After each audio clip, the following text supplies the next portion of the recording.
Hey there, welcome to another session of Talk Tech with Spec. Today I'm going to show you how to administer a practice or training test through the CAASPP website. So as a teacher on your computer, you would log on to CAASPP.org and you're going to click the third green bar, Practice and Training Tests.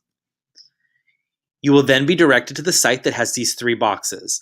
You will click on the blue box for Test Administrator, Test Examiner. Once you click on that box, it's going to ask you for your CAASPP login. So just make sure that you log in. Hold, please. And it's going to then take you to the Test Examiner website. So that was just because I had it open in another window. It is now going to look just like when you administer the actual test.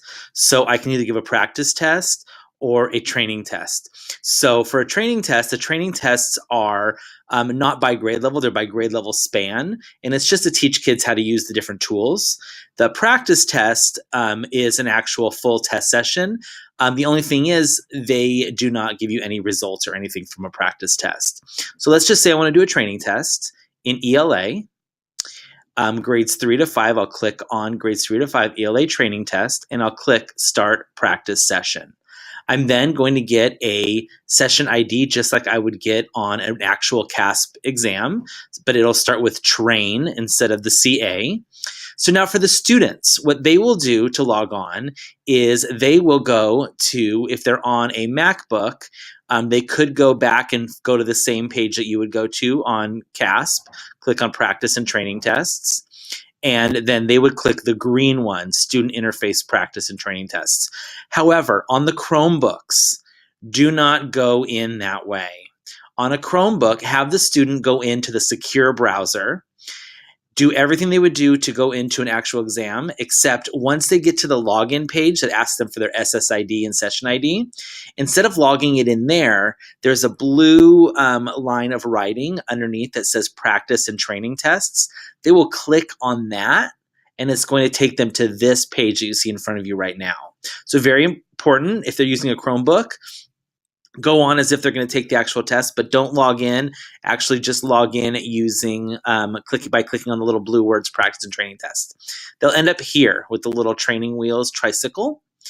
And they will unclick where it says Guest User and Guest Session, and they can enter their own SSID and their first name. This will give them more practice entering that in.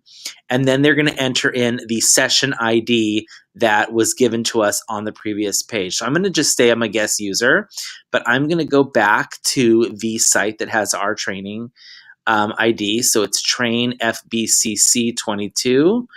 So I'm going to type in train FBCC 22, and I'm going to click sign in.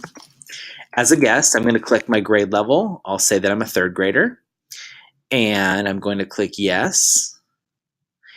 And I have my test here available. I'm going to click and wait for approval. So remember that you will still have to do approvals just like on a regular test.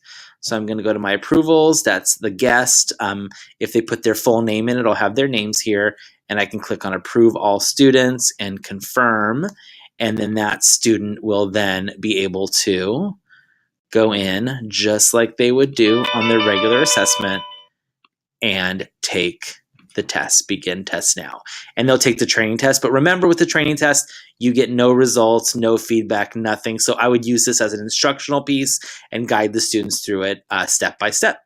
That is how you give a training or a practice test. Thank you and have a great day.